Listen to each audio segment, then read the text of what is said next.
Línea es diputado nacional, ex ministro de Transporte y hoy también, esto es una cosa más de la política partidaria, presidente del Frente Renovador, del espacio de Sergio Massa. Diego, buenos días. Ramón Endar saluda, ¿cómo va? ¿Cómo estás, Ramón? Un saludo grande para vos, para todo el equipo. Bueno, viste que nos estabas escuchando con los oyentes, a veces algunos le da bronca escuchar el que no piensa como uno, pero la verdad es que si te quedás enfrascado escuchándote entre cuatro paredes, es difícil. Supongo que a ustedes también les pasa, ahora son oposición, y bueno, si vos no te sentás con el que ganó, ¿en qué te quedas? ¿Qué sos trosco, digamos? No, bueno, por supuesto que hay ideas distintas sobre el país que queremos. Sí. Y eso es legítimo. Y también son legítimas las elecciones y los resultados de las elecciones. Sucede que uno tiene una concepción de lo que la Argentina hoy necesita y hacia dónde tiene que ir, y hay otros que piensan al revés. Sí. Y en eso no hay otra cosa que debatir y que convencer de que la Argentina, que va a ir a la recesión, que va a ir a la pérdida de empleo, que celebra como un acto revolucionario los despidos, Tal cual, que además se dan en el mundo público, pero también se dan en el mundo privado. Algunos creen que no los toca, que no, que es un tema del Estado, de la gente que no trabaja, y eso no es cierto. No. Porque hay mucha gente que trabaja comprometida en el Estado y en el mundo privado. Y porque además esta rueda de la economía que va para atrás, que es recesiva, que trató de bajar el consumo, que saca sobre todo la capacidad adquisitiva del salario, la arruinó a la capacidad adquisitiva del salario. Esto después termina siempre en la granja de la esquina, que tiene un problema, en el que tiene que cerrar el kiosco y en el que tiene que suspender las grandes empresas de la Argentina, que hoy están suspendiendo plantas y trabajadores en, y lo nombro, en Acindar, en la Línea Blanca, en Lombí, en empresas que son automotrices enormes como General Motors o como Toyota. Entonces, esto aplica a todos. Y algunos creen que se salvan porque dicen, no, yo estoy bien, yo puedo. Bueno, yo puedo es hasta que la economía empieza a andar para atrás. Y no es esto ni miedo ni nada, porque enseguida nos dicen que metemos miedo. No, son los hechos. No, están viviendo cada uno en su casa. Hoy son los hechos. Ahora, ¿cuánto hay de... No digo responsabilidad, pero muchas veces el Estado... Tenemos quienes trabajan en serio, que cuando pasan estas cosas lamentablemente se echa que trabaja en serio porque que estuvo acomodado arregla para quedarse. Pero ¿cuánto hay de... se metió gente por una militancia o por una campaña y ahora van a pagar justo por pecadores? ¿O vos creés que no hay ñoquis en el sector público? Yo te lo planteé desde el comienzo, Ramón. Hay gente que trabaja comprometida en el Estado.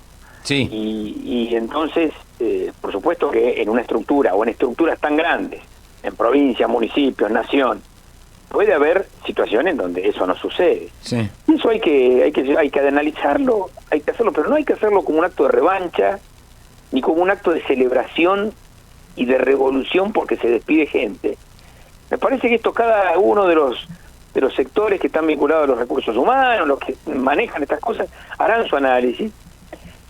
Pero me parece que tomarlo como una bandera de echar gente como una bandera de reivindicación es un gravísimo error. El Estado tiene que ser cada día más eficiente. Bueno, nosotros del Frente Renovador lo hemos planteado siempre, que el Estado tiene que ser eficiente. Hicimos la autocrítica que teníamos que hacer. Massa hacía la autocrítica en la campaña, porque decía que había que corregir rumbo, que había que subsanar errores que se cometen, incluso que la mitad de los ministros que estaban en el Poder Ejecutivo no iba a ser parte del gobierno en caso de que alcanzáramos el gobierno. Quiero decir, la autocrítica más la hacía en el medio de la campaña. Bueno, porque no se le puede plantear de que no se hizo autocrítica. Y también en el medio de la campaña anunció y planteó temas que si se producía lo que decía el candidato que hoy gobierna, inmediatamente se iba a provocar ese impacto. Entonces, dedicarse a la finanza, o poner toda la inteligencia del Estado en las finanzas y dejar atrás la producción, el trabajo, y empezar a ver todos los índices de la economía. Ramón, mira, esto es como si vos te vas a hacer un análisis de laboratorio, te te dan todos los índices mal, colesterol, Sí, sí.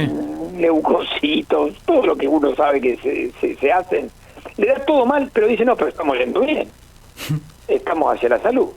Ahora, La verdad que es infantil. te propongo que escuchemos juntos, porque Manuel Adorni, el vocero presidencial, ayer, claro, la pregunta era, bueno, ¿cuál es la línea de ejecución para despedir? Y escuchá lo que decía el vocero presidencial, la voz de Javier Milei en Casa Rosada. Propios criterios, nadie puso un criterio acá de quién se va y quién se queda.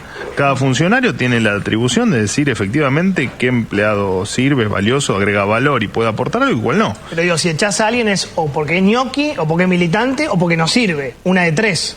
O porque efectivamente esa función no es necesaria, ¿no? Claro, por eso digo, no sirve. No necesariamente porque sea un No, por eso digo. ¿Qué te parece esto? Bueno, es un planteo del gobierno, ¿no? El gobierno tiene esos criterios y la verdad que conceptualmente los criterios que tenga el gobierno, que haga lo que tenga que hacer, pero acá hay que cumplir leyes, acá hay que cumplir normas, acá hay que respetar el trabajo genuino y sobre todo hay que, digamos, la Argentina es un Estado de Derecho. Tenemos que comprender esto, ¿no? Acá no gobiernan los hombres y las mujeres, acá gobiernan las leyes en un Estado de Derecho.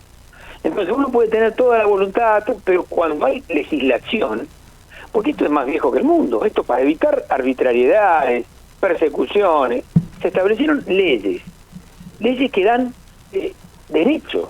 Entonces, por más que alguien gane una elección, nosotros somos respetuosos siempre, toda la Argentina debe ser respetuosa de los resultados electorales, pero esto no da derecho a quebrar el derecho. Juliano, acá Sebastián Davíos que lo saluda. Me quiero meter en algo que me parece que es una especie de autocrítica y a la vez es un poco su área también, ¿no? Obviamente porque fue ex ministro de Transporte, sobre todo en el último tramo de la gestión de Alberto Fernández. Iba a decir de Sergio Massa, perdón. A ver, ¿hubo algún tipo de error ahí en pisar de vuelta las tarifas del transporte en algún momento? Porque uno puede hacer el paralelismo también con, bueno, en momentos donde electoralmente querés ganar, pisás tarifas, ya sea de transporte, ya sea de energía, etcétera. Lo hizo Mauricio Macri antes de irse, en marzo de 2019, cuando pisó las tarifas. Lo hizo sin duda el gobierno de Alberto Fernández por un tiempo prolongado, aún después de haber salido de la pandemia. Pasó después con la tarifa del transporte, que iban a aumentar todos los meses por índice de inflación, en un momento se frizó también. ¿Hay algo que se hizo mal? O sea, ¿hay algo que digamos, se subestimó o se hizo mal y eso genera también una bola para cualquier gobierno que viniera en el futuro? Incluso podrían haber sido ustedes. En eso te quiero ser muy claro. Durante el tiempo en que gestionamos el Ministerio de Transporte, en mi caso, durante 8 meses consecutivos fuimos actualizando la tarifa del transporte conforme al IPC. 8 meses consecutivos.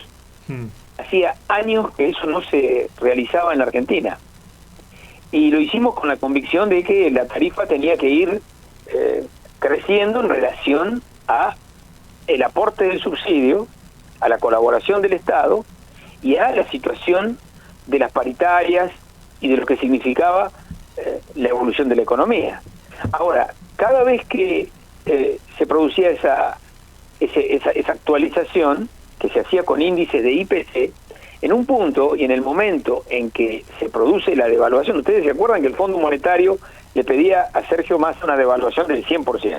Sí. Resistió tremendamente para que eso no suceda. Después pedían el 60%. Está bien, pero igual, Juliano, ¿cuándo fue? En septiembre que la frenaron, digamos, justo. Bueno, por eso digo. Fueron 8 meses, pero en un momento dijeron, ¿sabe qué? Frenemos ahora que viene la elección general. Que de hecho, frenemos ahora que vino la devaluación del 20%. Cuando se da el último intento del Fondo Monetario, y Massa entonces avanza con el 20% de devaluación, se genera un plan de contención social muy fuerte en el que estaba el transporte. Y que por supuesto yo coincido con ese tema. En el momento de la devaluación del 20%, se genera todo un plan de contención social, que va desde los jubilados, los créditos en el ANSES, la devolución del IVA para el consumo y la quita del impuesto a la ganancia. Una vez que eso se produce en el transporte, ¿qué decimos? Bueno, no avancemos con IPC, porque el IPC tiene incluido, por ejemplo, el precio de la mandarina, que que no tiene nada que ver con el transporte.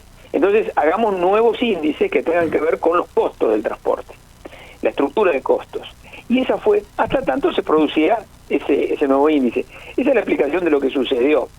Y más allá de eso, después hubo un salto, pero un salto pronunciado en la tarifa durante el actual gobierno. Sí, bueno, está bien, por eso, sí, pero una tarifa, a ver, ahí no estoy para defender tampoco a este gobierno, pero lo que digo es, también era descongelar aquello que se congeló en septiembre, digamos, ¿no? También, o sea, porque si no parece, o sea, y esto no lo digo de vuelta, específicamente por un gobierno, si no parece que te levantás un día y decís, che, ¿qué pasa que aumentaron tanta la tarifa? Y bueno, hubo un momento donde estuvo demasiado pisada la tarifa y ahora estos se están zarpando, sí, se están zarpando, claramente, pero hubo un momento donde hubo un gobierno que decidió frizar tarifas de transporte, ya sea por la devaluación, ya sea por lo que fuera, pero hay momentos donde se frisa, donde se pisa, está bien, obviamente esto tiene un impacto en la gente. 2 meses se frisa 2 meses en relación al nuevo índice. Está bien. Solamente eso, durante 8 meses consecutivos, durante nuestra gestión en transporte, actualizamos tarifa. Sí. Y lo hicimos con IPC. Lo que pasa es que el IPC de aquel momento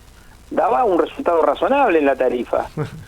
Luego, claro, mientras dé razonable el precio de la mandarina, el promedio, ahí lo hacemos, digamos, pero después si no, ya ahí el precio de la mandarina ya no sirve, digamos. No, perdón, lo planteo así porque es un poco lo que pasa. Lo que decís, es un error porque es un error porque es no conocer las estructuras de costo del transporte. Bueno, pero que eso es lo que está mal. En vez de subsidiar a las empresas de transporte, no subsidiaban a los pasajeros, que ese es el gran tema del transporte hoy. O sea, ¿por qué no se en vez de subsidiar a las empresas? Es que es importante conocer la política de transporte para poder hacer este planteo. ¿Por qué? Porque durante mucho tiempo nosotros trabajamos en forma mixta. Es decir, ¿qué significa en forma mixta? Subsidiamos al pasajero, ¿de qué manera? Con la tarjeta SUBE. Sí. Y lo subsidiamos a través de estos, son 13 los rubros de vulnerabilidad que se subsidió. Y entonces esa fue la manera de comenzar una planificación que necesitaba tener la tarjeta SUBE en todo el país. Porque la tarjeta SUBE durante el gobierno de Macri estuvo en sus beneficios sociales encapsulada en Buenos Aires. Entonces, los beneficios sociales eran solo para Buenos Aires. Lo que hicimos es llevar la tarjeta SUBE a 56 localidades. Llegó a Rosario, firmamos con Córdoba, firmamos con Tucumán, fue la última firma que se hizo en este sentido. Y entonces era una cuestión combinada, había que llevar la tarjeta SUBE hasta el final de los usuarios, hasta todos los usuarios del país, y establecer beneficios sociales en la SUBE, que es lo que hicimos durante 2 años. Bien. Ahora, claro, lo que viene en adelante es otra cosa. Nosotros coincidimos, porque fuimos los que iniciamos esa política de que sea la tarjeta SUBE la que reparta el subsidio. Y en eso estamos de acuerdo, estamos plenamente de acuerdo. Lo que no podemos estar de acuerdo es en quitar el subsidio al interior. Diego, un plumazo. Gracias por el tiempo. Recuérdenlo, sí. ¿no? De un plumazo le quitaron el subsidio al interior del país y lo dejaron en 0. Diego, gracias por el tiempo y estas explicaciones. Un saludo muy grande para todos ustedes. Muchísimas gracias. Siempre. Por favor, era Diego Giuliano, diputado nacional, ex ministro de Transporte y presidente del Frente Renovador.